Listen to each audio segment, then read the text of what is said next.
The broadcast cuts to the execution chamber, a cold, sterile room filled with the oppressive hum of alien technology. A row of human children stands before an assembly of Galactic Council members, their faces pale with fear but resolute. Some are as young as 7, others older, but all are dressed in the standard prison garb of condemned criminals. The Council's representatives, composed of various alien species, sit impassively, their eyes watching the children with a cold detachment that borders on cruelty. A metallic voice announces the charges: terrorism, high treason, murder of galactic citizens. The children, of course, did not commit any of these crimes. They were chosen randomly, selected for their youth, and the message their deaths would send. Then, without warning, the execution begins. First, a sharp, thunderous crack splits the air. A beam of searing energy shoots from the ceiling, vaporizing the first child instantly. The others flinch, but they are still too stunned to move. The Council's leaders watch as the children are systematically murdered, one by one. The execution is carried out with terrifying precision, devoid of emotion or mercy. On Earth, the broadcast reaches every screen, every home, every broadcast tower. The world watches in horror, the faces of the innocent children seared into the collective consciousness of humanity. Social media explodes with outrage. News outlets scramble to broadcast the event, unable to pull away from the horrific spectacle. The images are too graphic, too shocking, but they are what the Council intended. A reminder that no one is safe, that the Council's reach is limitless. In New York, an emergency meeting of Earth's United Council is convened, the leaders of every nation scrambling to respond. Protests erupt across every continent, from the icy plains of Russia to the crowded streets of India, from the deserts of the Middle East to the skyscraper-filled heart of North America. Humanity is united for the first time in decades, not by politics, but by grief and rage. Governments that once bickered over trivial matters now set aside their differences, bound by a common cause: justice for the innocent, retribution against the Council. But within the halls of power, the true question remains: what can humanity do in the face of such overwhelming cruelty? The Galactic Council is the most powerful political entity in the galaxy, its fleets vast and its influence unchallenged. Earth, with its primitive military technology, is no match for them. Or so the Council thinks. Behind closed doors, a plan is hatched. Earth will not be cowed. General Anya Reynolds, an experienced leader with a reputation for bold tactics, is given command of a mission unlike any the galaxy has ever seen. She is tasked with assembling a team of humanity's most skilled soldiers, scientists, and strategists. They will infiltrate the Council's most heavily guarded fortress and strike at its heart. A whisper of resistance spreads throughout Earth. Revenge is coming. In the wake of the executions, Earth's leaders move swiftly to consolidate power and forge unity among the fractured nations.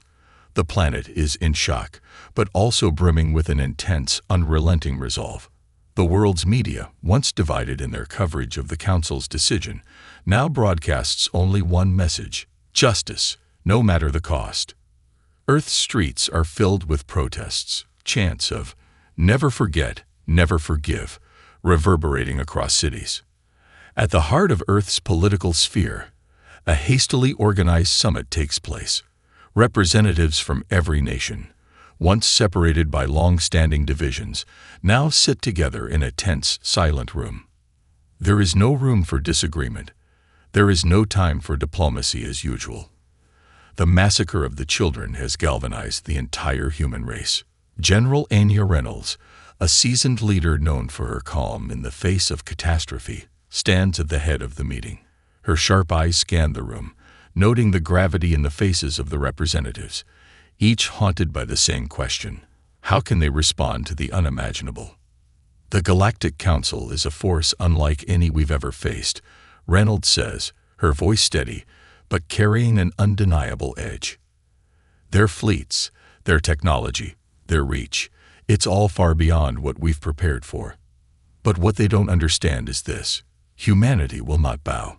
The children we lost weren't just innocent lives. They were our future, and no matter the cost, we will make them pay for their arrogance. A murmur of agreement ripples through the room. The leaders understand. Earth cannot afford to stand idle. Too much has been lost, too much blood spilled. But the question remains, how do they strike back against a force that controls the galaxy? The United Nations Military Command presents the only viable option: an elite task force made up of humanity's best warriors, scientists, and operatives.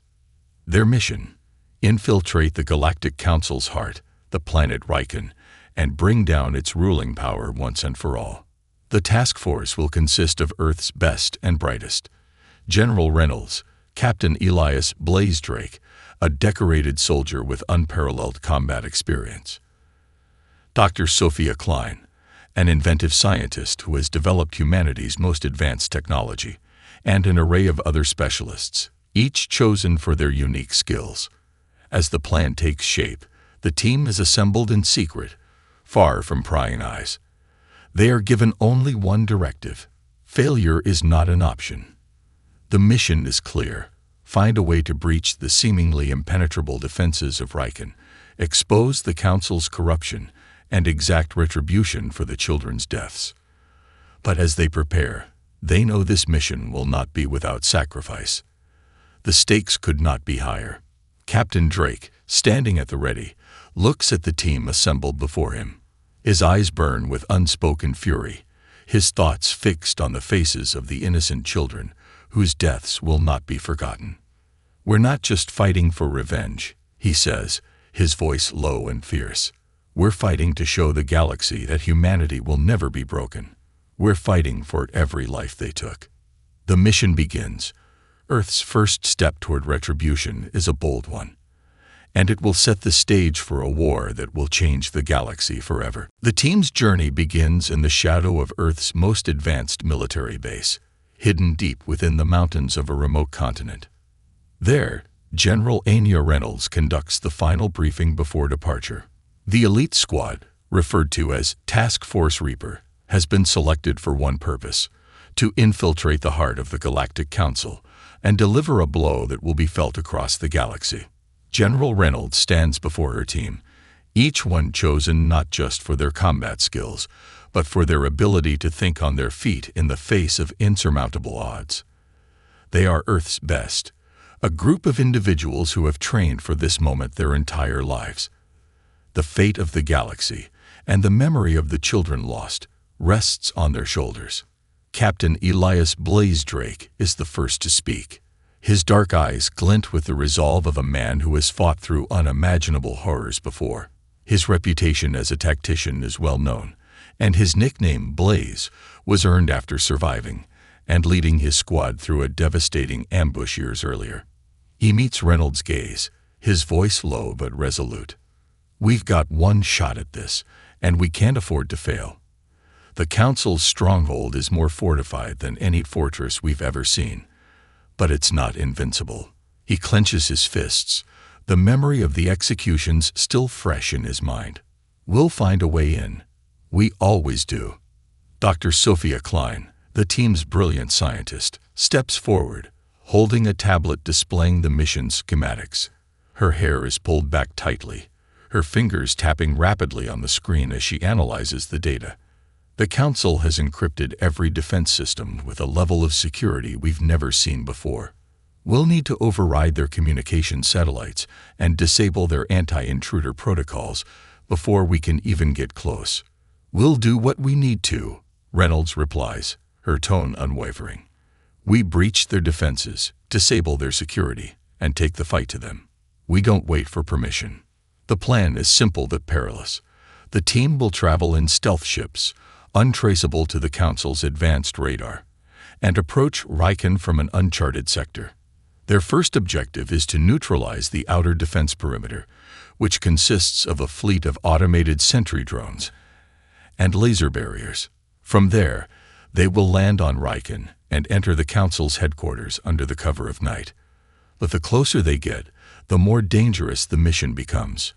Every moment spent in Council space is a moment they risk detection and annihilation. As the team gears up, Captain Drake gives each of them a final word.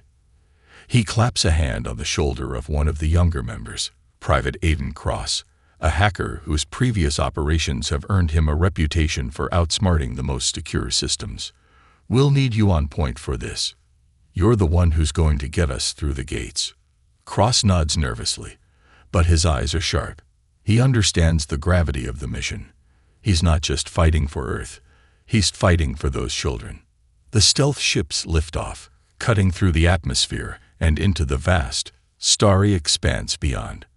As Earth's moon recedes from view, the team enters the unknown, making their way toward Riken, a planet shrouded in fear and mystery. Every mile brings them closer to the enemy's heart and to the reckoning humanity has promised. No one speaks as they approach the Council's stronghold, but each member knows the stakes. This is not just a military mission. It's the first step in humanity's fight to prove it will not be broken. Time is running out. The execution of Earth's children cannot go unpunished. The galaxy will know that humanity fights back. The silent hum of the stealth ships reverberates through the cockpit as Task Force Reaper approaches Riken's orbit. The city-sized planet looms large ahead, a glittering jewel surrounded by a sprawling network of orbital defense platforms. The team's pulse quickens, knowing they are entering enemy territory, where a single misstep could lead to their immediate destruction. The initial phase of their operation is the hardest. General Reynolds gives the order to power down all systems, relying on the ship's advanced cloaking technology to remain undetected by the Council's surveillance grid. They've been traveling for days, crossing through empty space to avoid the major routes the Council patrols. But now they must deal with Riken's outermost defenses, an automated fleet of warships and laser satellites that could tear them apart in seconds. Captain Drake stands at the front of the cockpit, eyes fixed on the distant skyline of Riken. His mind races, calculating their every move, knowing that the slightest error could cost them everything. "We need to disable those defenses," Reynolds says, her voice calm but firm. "Dr. Klein, Cross, you're up." Dr. Klein taps her screen, launching a series of quick-fire hacking protocols that initiate a series of cascading digital attacks on the Council's communication systems. Her face is lit by the blue glow of her interface, her fingers moving rapidly, inputting commands with surgical precision. 5 minutes, she murmurs under her breath, sweat beading on her forehead. The complexity of the Council's systems is staggering, but she's prepared for this moment. Her mind races through the layers of security she has to bypass to give them the window they need. Private Cross, the young hacker, is already at his terminal, his eyes scanning the intricate lines of code appearing on the screen. He's already seen how formidable the Council's systems can be. But this time, it's personal. He's one of the few who knows just how far Earth's scientists have pushed the envelope. "I've got your back," he says, his voice unwavering despite the pressure. "Once you're in, I'll trigger the overload sequence." Minutes tick by as they work in unison, every movement measured. The ship glides closer to Riken, invisible to the Council's radar. But it's not enough to simply slip through unnoticed. They need to shut down the outer shields, or they'll never get close enough to land. The tension in the ship grows unbearable as Klein's hacking tools push deeper into the Council's defenses. At the last moment, the security grid shifts, a virtual fortress that threatens to crush their every move. "Now," Klein shouts. Cross enters the final command, and an explosive burst of data surges across the planet's security systems. The automated drones falter, their synchronized movements grinding to a halt as their systems overload. The satellites begin to flicker, their laser cannons misfiring into space. The ship shakes, the shockwaves from the disrupted defenses rattling every member of the team. "We're in," Reynolds says, her voice steady. But there's a note of relief. The outer defenses are neutralized for the moment. Task Force Reaper makes the final push, flying low through the airspace of Riken's capital, where vast towers of glass and metal stretch into the clouds. They are met with no further resistance, yet.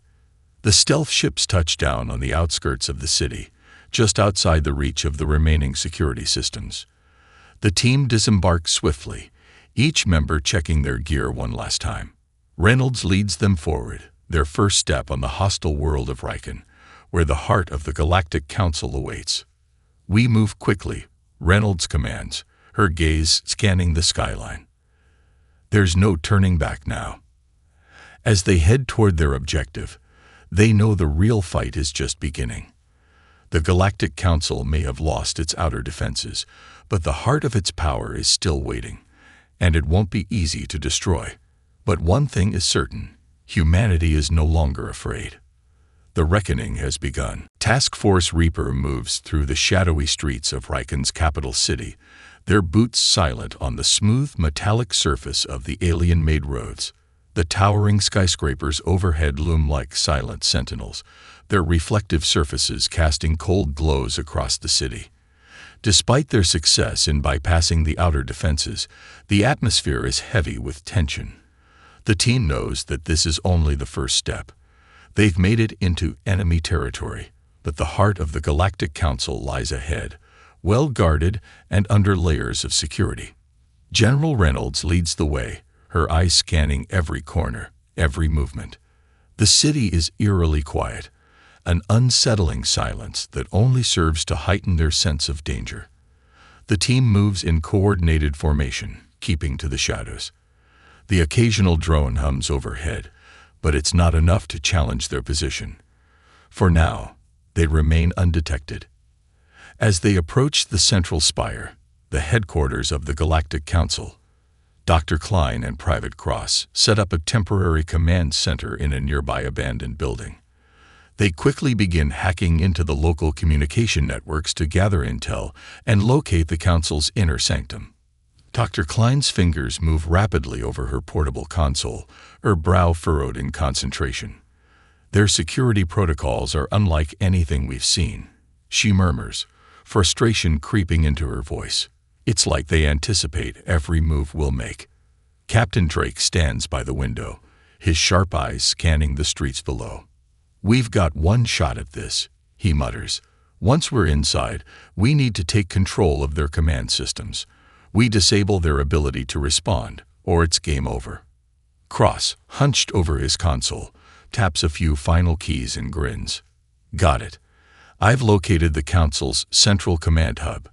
It's deep in the heart of the spire, shielded by layers of encryption and automated defenses, but I can open a path for us." Reynolds steps forward, her jaw set in determination. "Then let's move. We have no time to waste." The team slips through the labyrinthine underbelly of the city, using hidden tunnels and maintenance shafts to avoid detection. Every turn brings them closer to their target, but the closer they get, the more danger they face. The streets grow darker, the air heavier, as if the city itself is holding its breath. Finally, they reach the entrance to the Council's fortress. A massive, heavily armored door stands in their way, its surface glowing with a soft, pulsating light, an indication of the powerful security systems within. Reynolds motions for the team to halt. "This is it," she says quietly. "Once we breach this, there's no turning back."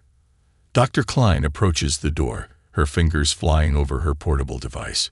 "Give me a moment to override their access codes," she says, sweat beading on her forehead. The tension in the room is palpable as the seconds tick by.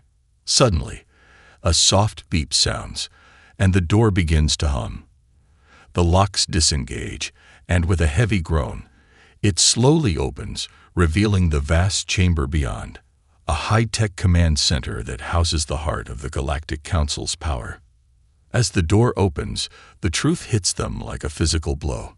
The room is filled with holographic displays and glowing data streams, but in the center of it all lies a massive floating device, a black obelisk pulsing with energy. This is the heart of the void, the source of the Council's control over the galaxy. But as they move deeper into the room, they begin to uncover something far darker. The holographic displays flicker, showing images of the children who were executed. But something isn't right. These children weren't just innocent bystanders. They were part of a twisted experiment. The executions were not a random act of cruelty. They were deliberate, part of a larger scheme to control and destabilize humanity. The realization strikes them like a bolt of lightning. The Council had known the children were vital to Earth's future. They were experimenting on them, using their biology to fuel the very power that held the galaxy under their control. These children were never meant to be executed. They were sacrificed, harvested for their potential, to fuel a dark, far-reaching plot. Reynolds' eyes narrow as she takes in the depth of the Council's depravity. "This goes deeper than we thought," she growls, her voice thick with rage. "They weren't just trying to send a message. They were trying to cripple us before we even knew what we were up against." Blaze's fists tighten, his mind racing with the enormity of the discovery. "We're not just fighting for revenge anymore. We're fighting for our future." The truth of the Council's manipulation fuels their resolve. They can't just dismantle the Council. They must expose its lies to the entire galaxy, revealing the atrocities hidden behind their shiny facade. But as the team processes the grim discovery, a new threat arises. The chamber's security system begins to activate, locking them in. The fight to bring the Council down has only just begun. The chamber's security systems hum to life with a terrifying whir. The walls, once sleek and smooth, shift as hidden turrets emerge, aiming directly at Task Force Reaper. The flickering holograms that once displayed the Council's data now flash with warnings and alerts. The system has detected their presence, and it's about to take them down. General Reynolds reacts immediately, her voice calm but commanding. "Get to cover. Blaze, Cross, take down the turrets. Klein, patch into the security grid and give us a way out." Without hesitation, Captain Drake dives behind a console, his rifle raised, scanning for the nearest turret. The air crackles with the sound of energy weapons charging up, and in an instant, several beams of destructive force slam into the walls where they had been standing moments before. The team springs into action, moving with the practiced precision of warriors who have faced overwhelming odds before. On it, Blaze growls, firing off a burst of shots. His aim is deadly accurate, his enhanced targeting systems locking onto the turret's weak points. Sparks fly as each turret falls, but new ones quickly emerge from hidden compartments in the walls. There's no end to them, and no time to waste. The team needs to act fast, or they'll be overwhelmed. Private Cross is at a console of his own, fingers flying across the interface. "This is a nightmare," he mutters, his face lit by the glow of his screen. "They've locked down every access point. I need more time to override their fail-safes." Meanwhile, Dr. Klein has already started hacking into the system, her focus razor-sharp. "If I can access their mainframe, I can shut down the security lockdown. Just give me a few more seconds." The sound of incoming drones fills the air, and Captain Drake curses under his breath. More enemies are approaching. He can feel the weight of every second. "Reynolds, we don't have time for seconds. We need to go. Now." But Reynolds stands firm, her resolve unshaken. "We stay and finish this. This room holds the key to everything. We can't let them destroy our chance to end this." Blaze nods grimly, understanding the stakes. He turns his attention back to the turrets, his mind calculating every move, every angle. "I'm with you, General. Let's end this." Suddenly, a massive explosion rocks the room, and the lights flicker. For a moment, the team is thrown off balance, disoriented by the blast. Sparks rain down from the ceiling as the floor shakes, and the sound of metal screeching fills the air. The holographic screens blink out, and the room is plunged into chaos. Dr. Klein, her hand steady despite the situation, shouts, "I've got it. I've overridden the security system. The lockdown is lifted." As the room's lights flicker back to life, the turrets slow their barrage, and the drones that had been converging on their position freeze in mid-flight. Task Force Reaper has bought themselves a precious window of time. "We're clear," Reynolds says, her voice grim but triumphant. "Move." They rush toward the center of the room, where the black obelisk hums with energy. Its power is palpable, and they can feel the weight of its importance. This is it, the heart of the Council's reign. It's the key to their domination of the galaxy, and it's now within their grasp. But as they approach, the holograms flicker again. A new display appears, one that sends a cold shiver down each member's spine. The image of a towering figure, one they've only seen in rumors and classified intel, materializes in front of them. The Council's Supreme Executor. "You're too late," the Executor's voice booms, digital and smooth, but laced with malice. "You think you can undo centuries of control with a single strike. You are nothing, and you will fall, just like the rest." The image of the Executor smirks, an eerie, haunting grin spreading across its face. "Your world is already lost. The galaxy has already been shaped, and you, humans, are nothing but a fleeting mistake in its grand design." For a moment, silence hangs heavy in the room as the team processes the gravity of the situation. But General Reynolds steps forward, unwavering in the face of this threat. "No," she declares, her voice full of defiance. "This ends now. The final confrontation is about to begin.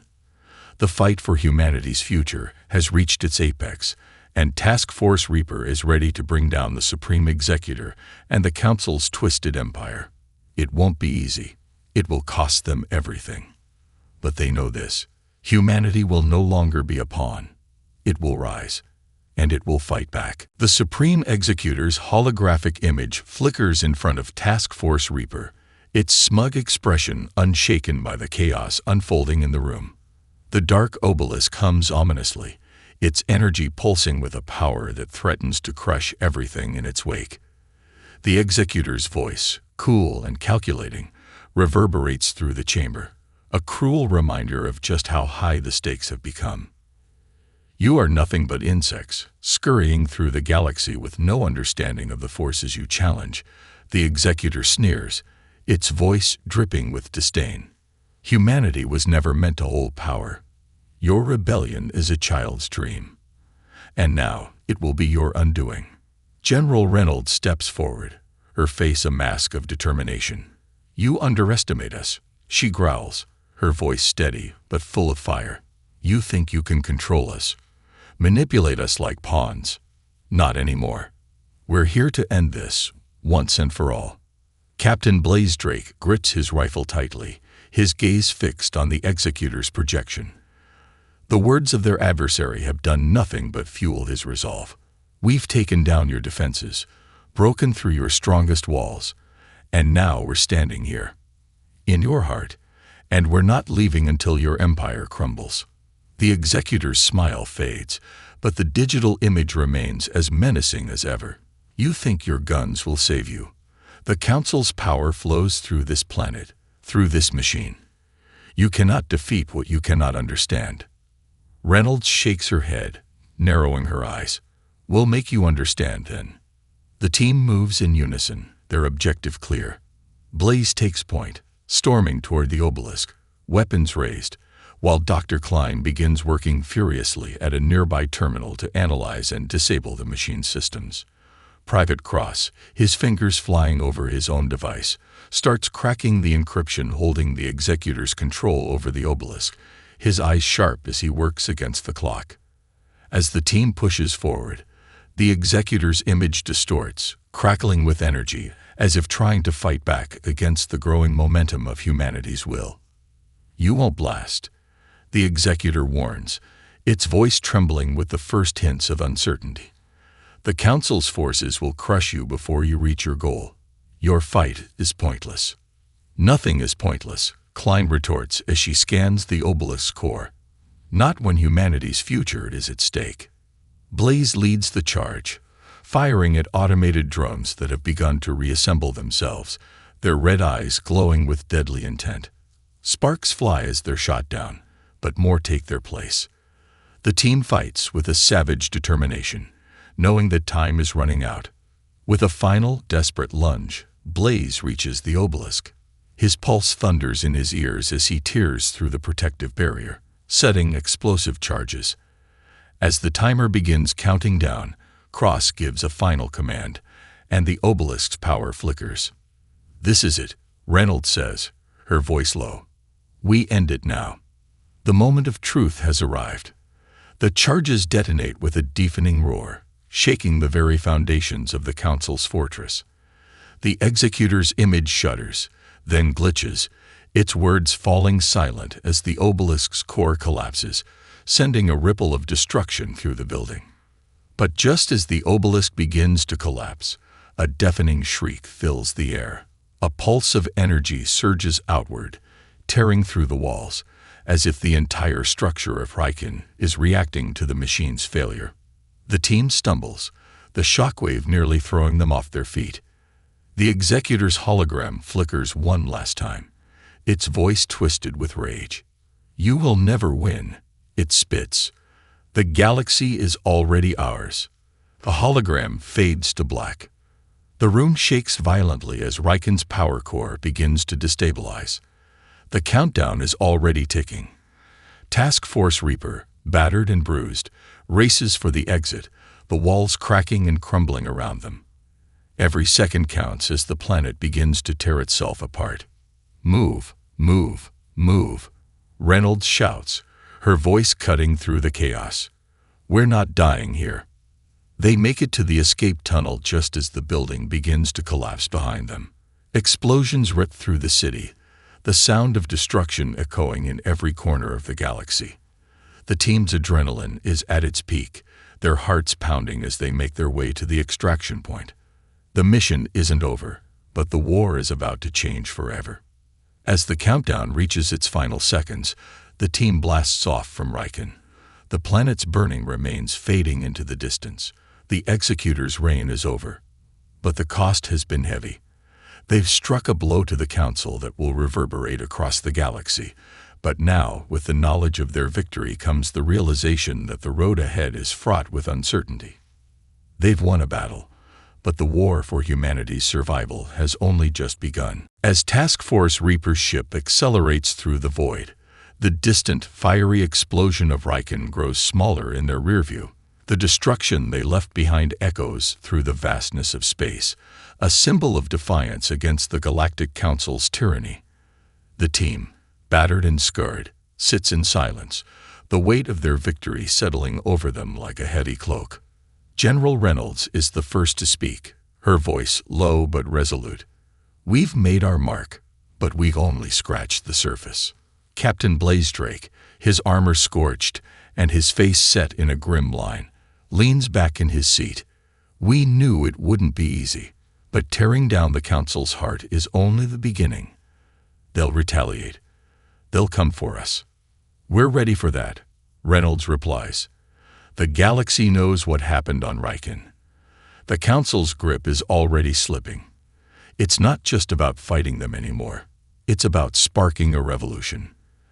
Dr. Klein, her fingers still trembling from the adrenaline rush of their escape, gazes out the window, her mind processing the enormity of their actions. "The children, the obelisk, everything we uncovered. It's worse than we imagined. They used them, all of them, as pawns in a game we never even knew we were playing. This wasn't just about control. This was about rewriting the future itself." Cross, hunched over a data console, mutters, "The system we cracked, the one that controlled the obelisk, it's not the only one. The Council has a network of these devices spread across the galaxy. Riken was just one of many. If we can shut down the others, we can cripple them for good." Reynolds looks to the others, her gaze steely. "Then that's what we do. We take down the rest." The ship hums as it enters slip space, the stars around them stretching and distorting in the familiar motion of faster-than-light travel.